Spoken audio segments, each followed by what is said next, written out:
పోలిపాడ్యమి గురించి చాలా మందికి చాలా సందేహాలు వచ్చాయి.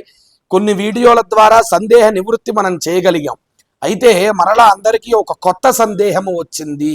గుర్తుపెట్టుకోండి, మీకు ఎన్ని సందేహాలు వచ్చినా మా ధర్మజ్యోతి ఛానల్ మీ సందేహ నివృత్తి చేయడానికి మాత్రమే ఉంది.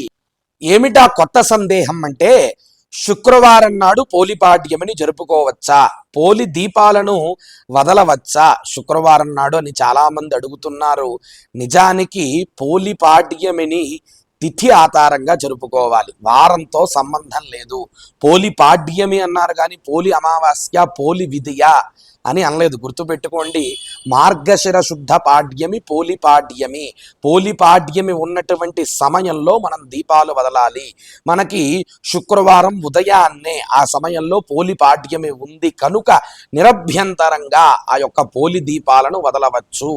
వారంతో సంబంధం లేదు. మంగళవారం వచ్చినా, శనివారం వచ్చినా, సోమవారం వచ్చినా సరే ఆ తిథికి మనం ప్రాధాన్యత ఇవ్వాలి.